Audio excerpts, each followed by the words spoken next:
आज हम लोग स्टार्ट करेंगे 10th क्लास का फर्स्ट चैप्टर जिसका नाम है रियल नंबर। तो इस चैप्टर को जानने से पहले कुछ बेसिक चीजें जैसे हमें जानना जरूरी है, जैसे कि रियल नंबर क्या होता है। इस चैप्टर को जानने से पहले हमें समझना चाहिए रियल नंबर के बारे में। तो रियल नंबर क्या होता है, सबसे पहले उसकी डेफिनेशन के साथ चलते हैं और जानते हैं कि रियल नंबर क्या होता है। Real number numbers are all the number that can be found on the number. So as per the definition क्या बताना चाहता है, ये बताना चाहता है कि जो भी नंबर आपके एक नंबर लाइन पे रिप्रेजेंट किए जा सके, जो भी नंबर आपके एक नंबर लाइन पे रिप्रेजेंट किए जा सके, वो सारे के सारे नंबर आपके क्या होते हैं, रियल नंबर कहलाते हैं। जैसे कि मान लो कि एक नंबर लाइन पे हम 0, -1, 1, 2, -2, ये सारे नंबर हम क्या कर सकते हैं, रिप्रेजेंट कर सकते हैं। अब हम बात करते हैं क्या सिर्फ हम नॉर्मल नंबर ही रिप्रेजेंट कर सकते हैं, नहीं। तो हम नंबर लाइन पे हम 0.002 इस टाइप के भी नंबर को हम रिप्रेजेंट कर सकते हैं। सो बेसिकली हम कह सकते हैं कि रियल नंबर के अंदर आपके नेचुरल नंबर, आपके इंटीजर्स, आपके डेसिमल, फिर कह सकते हैं कि आपके ना हर टाइप के नंबर क्या जाते हैं आपके रियल नंबर के अंदर इंक्लूड होते हैं। आपके इसमें पाई, आपके इसमें रूट की वैल्यू जैसे √2, √3, √5, ये जितने भी नंबर होते हैं ये सारे के सारे आपके क्या आते हैं, रियल नंबर की कैटेगरी में आते हैं। बेसिकली रियल नंबर और इमेजिनरी दो टाइप के नंबर होते हैं। इमेजिनरी हमारा इस चैप्टर में पार्ट नहीं है तो हम उसको डिस्कस नहीं करेंगे, बट हम रियल नंबर के बारे में जानेंगे।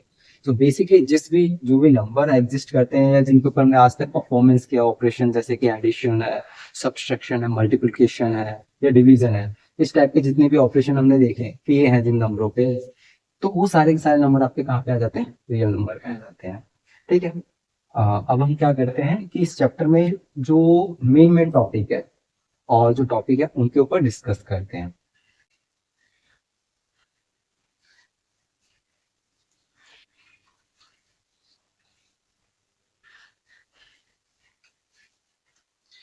हमने रियल नंबर को समझ लिया कि रियल नंबर क्या होते हैं, तो अब हम इसमें कुछ जो इंपॉर्टेंट टॉपिक है उनको समझते हैं। तो सबसे पहले आप जब 10th क्लास के फर्स्ट चैप्टर को पढ़ोगे तो इसमें एक टॉपिक आता है जिसका नाम है Euclid division lemma. Euclid division lemma. तो बहुत सारे बच्चे इस टॉपिक पे कंफ्यूज हो जाते हैं कि ये क्या है। तो इसको समझने से पहले सबसे पहले हम क्या करते हैं कि इसकी स्टेटमेंट देखते हैं, ये कहता क्या है। State that given the positive integers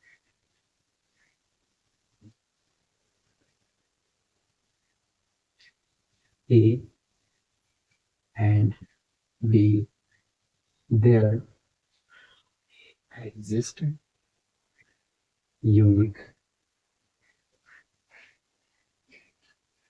integer q and r such that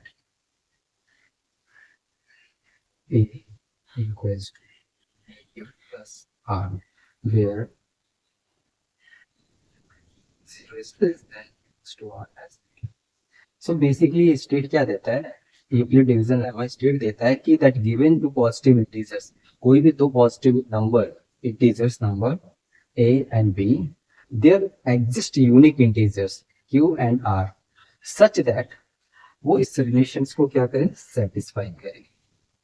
ठीक है। सो बेसिकली इसकी स्टेटमेंट से हटके एक जनरल फॉर्म में समझते हैं जो कि इजी तक अंडरस्टैंडिंग समझ सके। सो बेसिकली हम लोग क्या करते हैं जब हम किसी भी नंबर को डिवाइड देते हैं, जैसे कि मैं बेसिक सा क्वेश्चन लिखता हूँ। मान लो कि यहाँ पे एक नंबर है 10, जिसको मैं क्या कर रहा हूँ 3 से डिवाइड देंगे।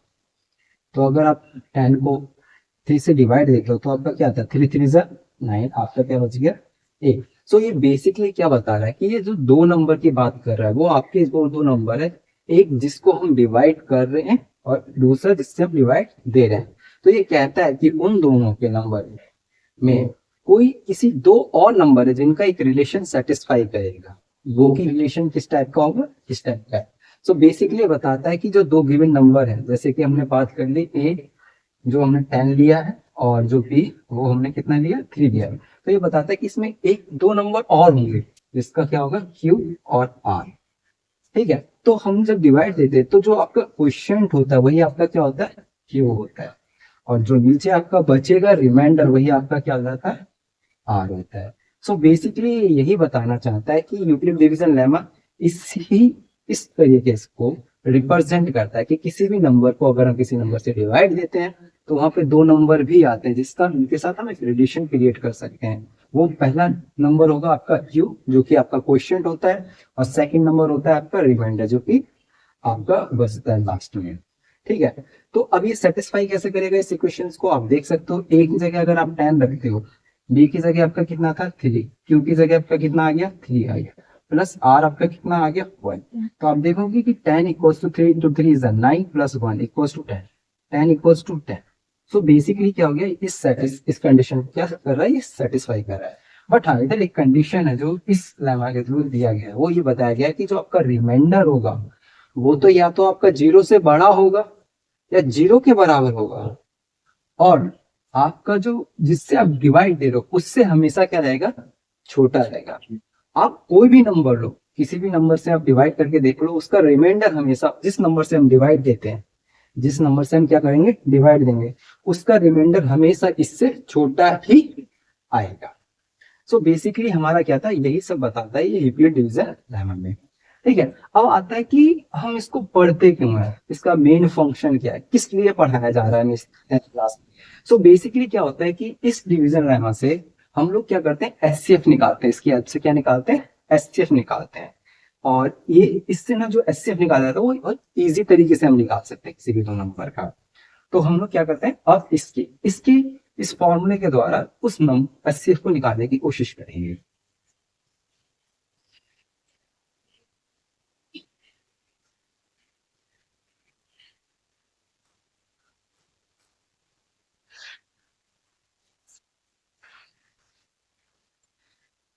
सो as per the Euclid division lemma हमें एक फॉर्मूला दिया था, उसने एक रिलेशन दिया था कि a इज इक्वल्स टू क्या होता है b इंटू क्यू होता है प्लस में r होता है। ठीक है, ये दिया था। अब हमें क्या करना है कि इस रिलेशन के साथ हमें क्या निकालना है एचसीएफ निकालना है। मान लो कि कोई पर्सन हमें कहता है कि आपको एचसीएफ निकालना है 100 और 30, ये दो नंबर है जिसका हमें क्या निकालना है एचसीएफ निकालना है।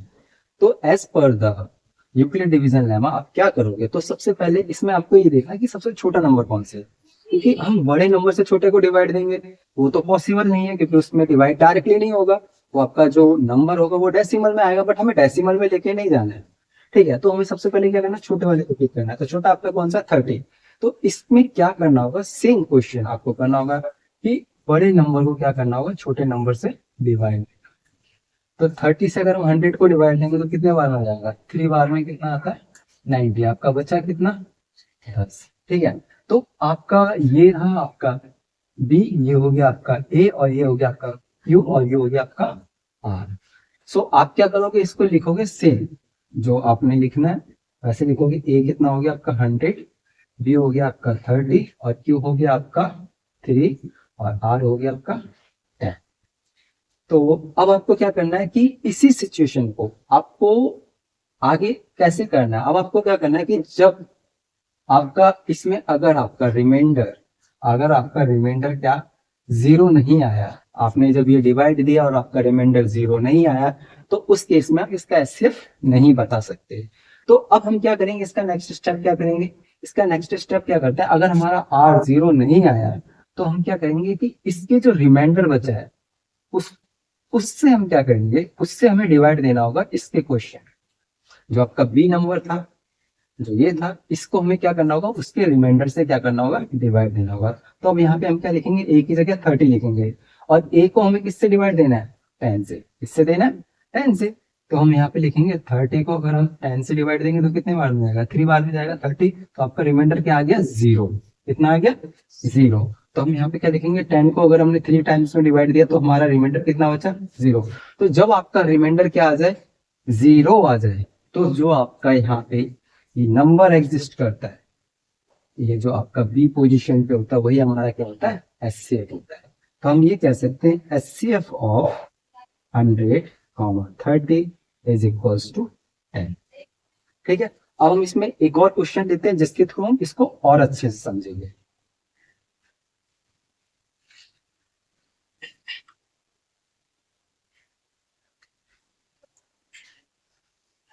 जैसे कि हम दूसरा नंबर देखते हैं 135 एंड 225। ठीक है, तो इसमें क्या करना है, सबसे पहले हमें पिक करना है सबसे छोटे वाले को, जिससे हमें डिवाइड देना होगा सबसे बड़े वाले को। जिसको डिवाइड देते हैं सबसे पहले लिखेंगे 225। इसको हमें डिवाइड किससे देना है, 135 से।